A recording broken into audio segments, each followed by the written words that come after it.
Demain, il y a des ateliers, mais même si vous ne pouvez pas, parce que la salle est pleine, il faut que vous en fassiez. Vous allez voir quand vous allez faire des ateliers constituants, parce que c'est vous qui vous mettez à constituer, ça va tout changer. Troisième mot important, je vais dépasser d'1 minute. Je dépasse déjà peut-être, je ne sais pas combien j'en suis. J'ai déjà dépassé ? 1 minute. Il y a un mot, c'est le mot le plus important. C'est le mot le plus important que démocratie, plus important que constitution. Mis à l'envers, ouais, plus important. C'est suffrage universel. On nous présente comme une vache sacrée, et nous défendons sincèrement, comme une vache sacrée, l'alpha et l'oméga, le symbole de notre souveraineté, le suffrage universel. Et qu'est-ce que c'est le suffrage universel dans les institutions de la République, entre guillemets? C'est la désignation d'acteurs politiques qui vont tout décider à notre place, tout décider à notre place, sans qu'on puisse les foutre dehors, et sans qu'on puisse rien dire. Et en plus, on les désigne parmi des gens qu'on n'a pas choisis, et qui sont toujours choisis. Ceux qui sont élus, c'est toujours ceux qui ont été poussés par les plus riches. J'arrive à la comparaison élection-tirage au sort. Mais la folie, enfin, ce qui nous empêche de penser, c'est d'appeler suffrage universel ce qui ne devrait pas s'appeler comme ça. Le suffrage universel, ça devrait être un homme, une voix, ok, pour voter les lois. Et là, on n'aurait pas besoin de parti, puisqu'il n'y a pas d'élection. En tout cas, il n'y a pas d'élection pour voter les lois, puisque c'est nous qui votons les lois. Si c'est nous qui votons les lois, ce n'est pas les représentants, et si ce n'est pas les représentants, il n'y a plus d'enjeu pour gagner les élections, il n'y a plus besoin de parti. On y reviendra peut-être sur les partis. Alors, j'attaque un sujet central sur lequel je voudrais ouvrir une parenthèse. On a fait des photocopies et on s'est dit, on ne les distribue pas maintenant parce que vous n'allez pas lire pendant que je parle, quoi. Vous venez pas pour bouquiner. Et en même temps, souvent je le donne avant, moi, pour que vous ayez des traces, ça vous évite de prendre des notes. Mais j'ai fait un document que j'ai réorganisé pour vous là aujourd'hui, puis ça servira aux autres aussi, sur élection versus tirage au sort. Et là, je vais le faire au pas de charge parce que 10 minutes, je n'ai même plus 10 minutes, donc je ne sais pas combien de temps j'ai, mais normalement, ça devrait être mis en moins 10 minutes parce que je vais aller vite. Ce qui serait bien, c'est que vous preniez des notes au moins de ce qui vous heurte ou ce sur quoi vous sentez que vous n'êtes pas d'accord. Parce que moi, c'est un chantier, ce truc-là. Moi, je cherche, je ne suis pas en train de vous dire la vérité. Tout à l'heure, on a dit je suis prof. Je ne vous parle pas du tout en prof, mais pas du tout. Je me considère absolument comme un égal. Je ne connais pas la vérité, je la cherche. Je me trompe. Je vous préviens, je me trompe. Et je me trompe, et ce n'est pas spécifique. Tout le monde se trompe tout le temps. Je veux dire, ceux qui prétendent ne pas se tromper sont des prétentieux, des vantards. On se trompe, oui, et on fait ce qu'on peut pour se corriger dès qu'on s'aperçoit qu'on s'est trompé. Donc, je me trompe, ne m'en veuillez pas. Si je me trompe, je ne prétends pas dire la vérité. Je la cherche avec vous, et ça marche, hein, on progresse.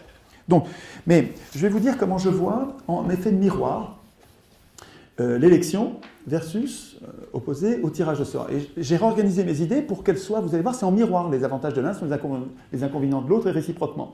Et je ne fais pas exprès, je vous jure que du côté de l'élection, c'est nul, quoi. Hein.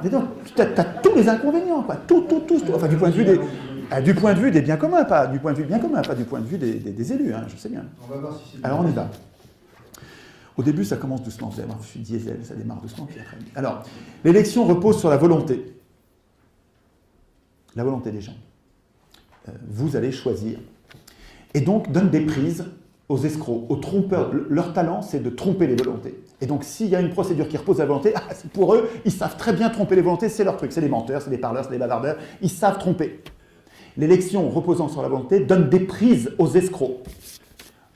À l'inverse, le tirage au sort, qui ne repose pas sur la volonté, retire toutes les prises aux escrocs. Il n'y a plus de moyen de tromper la volonté. L'élection repose sur la confiance et prétend servir elle-même de contrôle des représentants. Et donc, elle prévoit aucun contrôle, ni en cours de mandat, ni en fin de mandat. Ça facilite la corruption. Le fait qu'il n'y ait pas de contrôle, parce que l'élection prétend reposer sur la confiance, et donc si vous faites confiance, vous n'allez pas nous contrôler, hein, vous allez quand même, on va faire un petit peu confiance. Ouais, ben, du même coup, ça facilite la corruption. Le tirage au sort, qui repose sur la défiance, qui dit on nomme n'importe qui, et donc on n'est pas fou, on sait que n'importe qui, c'est pas que des gens vertueux. Et donc il y a des contrôles avec le tirage. Le tirage au sort, si vous voulez, par construction, si vous y réfléchissez, vous allez mettre des contrôles avec. Et parce qu'il y a des contrôles, ça gêne la corruption. L'élection pousse au mensonge les représentants. D'abord pour accéder au pouvoir, puisque pour avoir le pouvoir, il faut mentir. Celui qui mentira le mieux aura le pouvoir. Et puis pour le conserver. Si vous mentez bien, vous serez réélu. Alors que le tirage au sort dissuade de mentir. Ça ne sert à rien de mentir. C'est personne qui va décider. C'est le sort qui va décider. Donc vous pouvez mentir, pas mentir. Le tirage au sort dissuade du mensonge. Il faut comprendre que ces propriétés, elles sont intrinsèques. C'est presque scientifique, ce truc-là. Enfin, c'est incroyable pour défendre l'élection. C'est incroyable. L'élection permet d'aider, alors permet à ceux qui peuvent, d'aider certains candidats. Je parle de l'élection parmi les candidats. On verra peut-être dans les... Je n'ai pas le temps tout de suite, mais je défends l'idée de l'élection sans candidat. Là, je vous parle de l'élection avec candidat. Il faudrait que je rajoute l'élection parmi les candidats. Donc, l'élection permet d'aider les candidats. Et ceux qui ont les moyens d'aider les candidats ne se gênent pas. Ils aident des candidats. Et les candidats aidés, je dis sponsorisés, eh ben, ils sont débiteurs. Et s'ils sont débiteurs, mais ils sont dépendants. Et s'ils sont dépendants, mais c'est pas que ça facilite la corruption, c'est que ça entraîne de la corruption. Ça fait que l'élection, l'élu, alors je ne parle pas des élus à petite échelle, parce que l'élu à petite échelle, il peut être élu sans être aidé. Mais les élus à grande échelle, ils ont tous besoin de l'aide des partis qui ont besoin des financements, qui ont besoin des journaux. C'est pourri, c'est indémerdable ce truc, c'est indémerdable. On ne peut pas avoir, on ne pourra pas sortir de là. Je veux dire, l'élection parmi des candidats, elle nous donnera toujours cette corruption-là. Si on peut aider les candidats,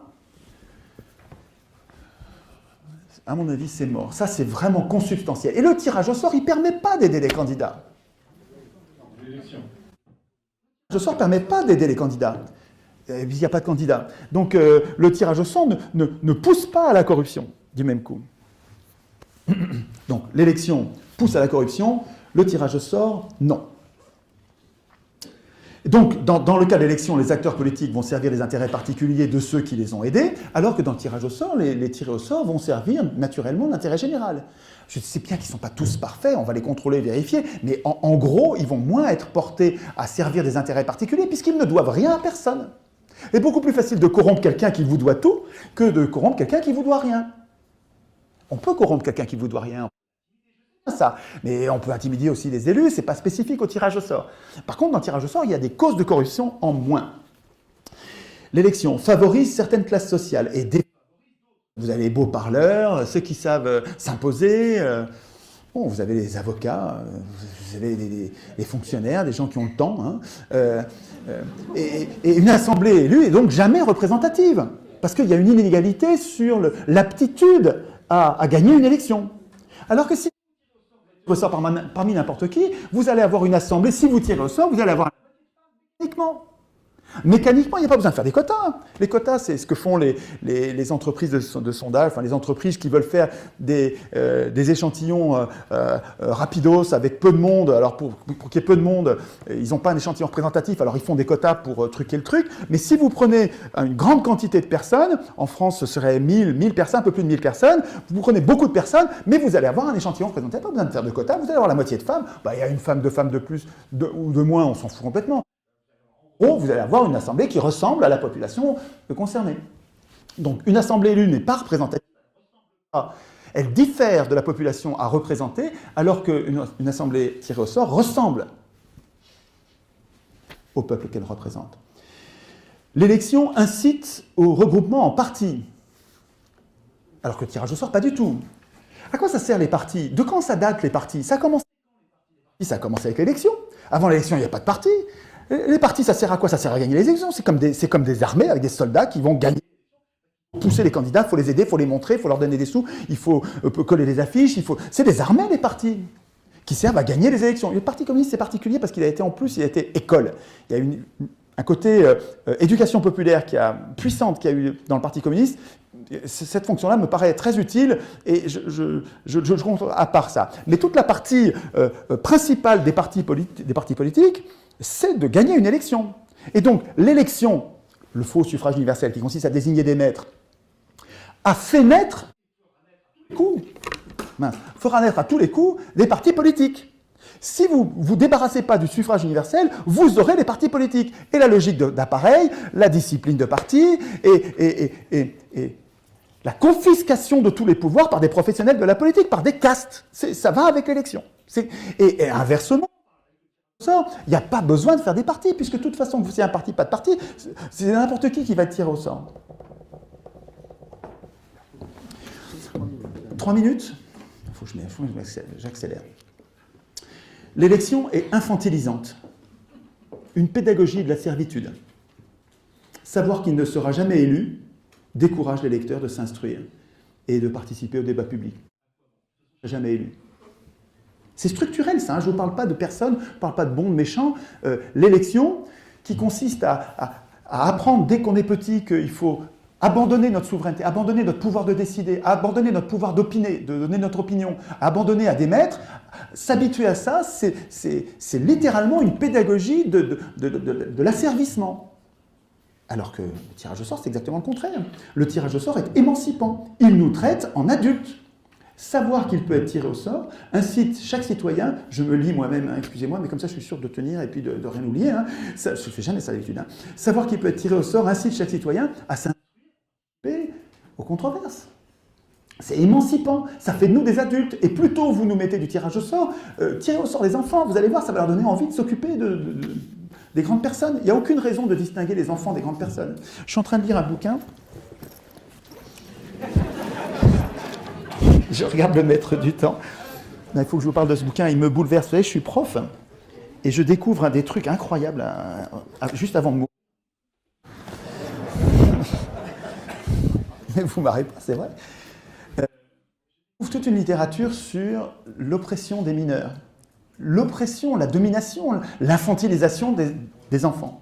Ce bouquin-là s'appelle « La domination adulte » d'Yves Bonnardel. Il faut que je rencontre ce type-là. Bon, il y a des trucs qui me font un peu monter au rideau, il va fort quand même, des moments où ça exagère, mais il y a beaucoup... Mais il y a beaucoup de choses, oui. Mais c'est remarquable. C'est probablement dans l'enfance que nous apprenons à être aussi serviles que nous sommes à accepter l'élection. Je peux continuer encore parce que j'en ai encore un sur la comparaison. On sera peut-être plus court sur les propositions. Mais c'est super important ce truc-là. Hein. Alors j'ai écrit tout petit pour que ça tienne sur une page. Alors vous allez vous crever un peu les mirettes, mais vous l'agrandir en A3, enfin vous vous débrouillerez. L'action déresponsabilise les électeurs. N'avoir jamais été élu enferme chaque électeur dans ses préoccupations personnelles et le dissuade de se préoccuper du monde commun. Ça, c'est relié à l'idée précédente. Hein. Le tirage au sort responsabilise les citoyens. Avoir été tiré au sort pousse chaque... C'est Tocqueville qui écrit une chose magnifique là-dessus. C'était pas un démocrate, mais c'était un observateur de la démocratie qui était vraiment passionnant parce qu'il était honnête. On n'arrivait pas à sentir son point de vue. Et donc, quand il défendait la démocratie, il défendait vachement bien. Quand il défendait le tirage au sort, c'est magnifique les passages de Tocqueville sur le tirage au sort. Et donc, après avoir été tiré au sort, pousse chaque citoyen à s'extraire de ses préoccupations personnelles et à se préoccuper du monde commun. Super important, ça. C'est une école de citoyenneté que le tirage au sort. Le fait de savoir que je vais être tiré au sort, ça m'incite à être au niveau... si je ne me suis pas préparé, je n'ai pas de figure, je vais être tiré au sort, je ne saurais rien. Donc je me prépare parce que je sais que ce n'est pas une hypothèse d'école, je vais pouvoir être tiré au sort. Un Athénien sur 4 a été président d'Athènes. Un Athénien sur 4 a été le chef de la cité. Et il ne l'a été qu'un jour, et une fois dans sa vie. Il tirait au sort le président d'Athènes tous les jours. Et là, il était porte-parole. Ce n'est pas lui qui décidait les lois, hein, mais il avait une fonction de représentation qui était honorifique, qui était importante, et tous savaient qu'il pouvait y passer. Le fait de savoir ça, ça nous incite à... Hein, ça ferait des citoyens au lieu de faire des électeurs, ça ferait des adultes au lieu de faire des enfants. Élire, c'est abdiquer. Bon, là, vous avez compris ce que j'en pense. C'est renoncer à sa souveraineté. Et tirer au sort, c'est tenir à sa souveraineté et au contrôle des représentants, contrôler les représentants pour que nous restions les souverains. Je ne développe pas. L'élection crée des rancunes ou des fiertés. Des rancunes pour ceux qui ont perdu et des fiertés pour ceux qui ont gagné. Super important ça. Hein. Ça, c'est psychologique. Et c'est presque scientifique. Hein. L'élection, elle crée des vaniteux qui se sentent supérieurs. Ils ont été mis au-dessus, surtout quand ils ont eu des bons scores, là, ils se croient tout permis, tout décider à la place des autres. Mais c'est l'élection qui fait ça, c'est nous, c'est la procédure qui fait ça, pas eux qui sont méchants. Je suis sûr que si vous étiez élu, On se sentirait porté au-dessus, et c'est comme une drogue, hein, ça nous transforme. On se met à croire qu'on est capable, qu'on est légitime à tout décider à la place. L'élection, elle fabrique des maîtres. Alors que le tirage au sort, mécaniquement, il nous garde au même niveau que les autres, et le tirage au sort, par construction, il fabrique des serviteurs. Et vous préférez quoi? Enfin, je sais bien que vous ne voulez pas de serviteurs, mais il fabrique des égaux qui vont s'occuper du bien commun parce qu'ils nous ressemblent. Ça, c'est super important. Je veux dire, le dossier, il est chargé, quoi. T'as tout contre l'élection. Je demande des arguments pour défendre l'élection, j'en connais pas. On verra tout à l'heure. Encore quelques points? Oui, j'en ai encore 3.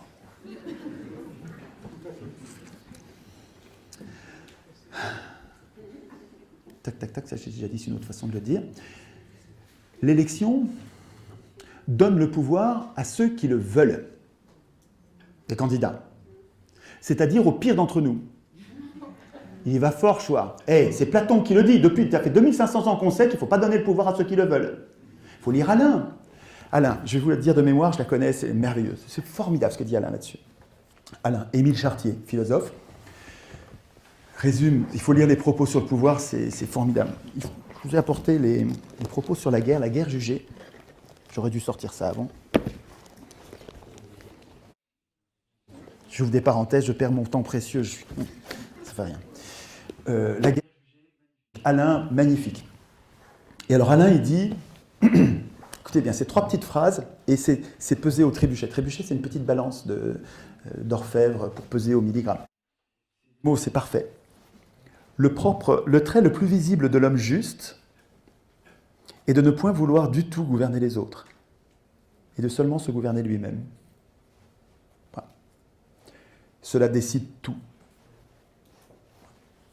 Autant dire que les pires gouverneront.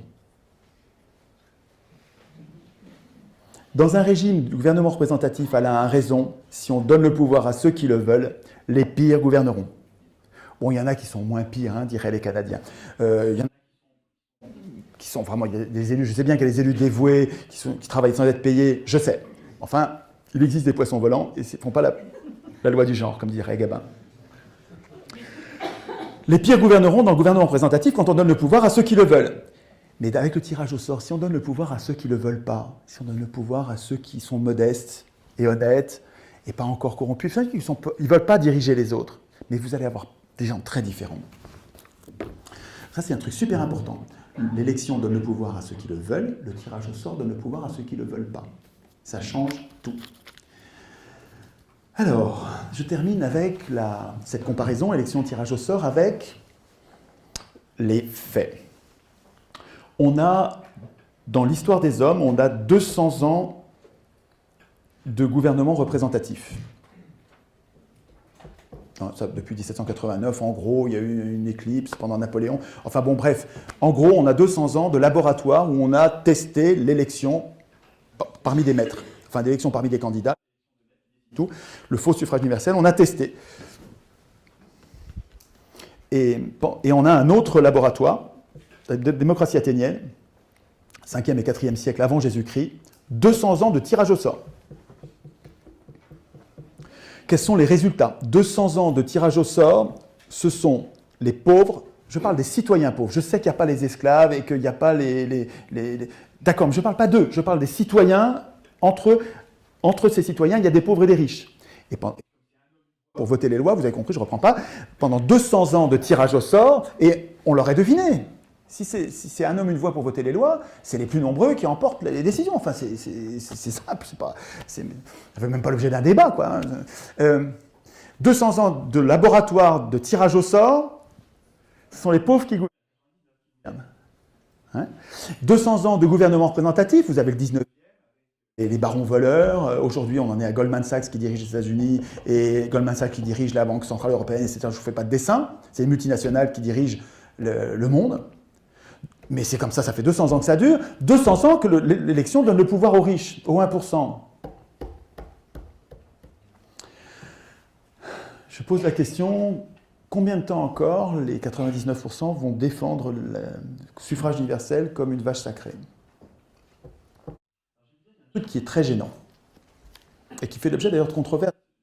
suis l'objet de controverses terribles, qui me font un mal de chien, hein, parce qu'on dit que je suis d'extrême droite, une passerelle d'extrême droite, absolument farfelu. Mais farfelu, vous allez comprendre pourquoi. À mon avis, il y a là une explication dans ce que je vais vous dire.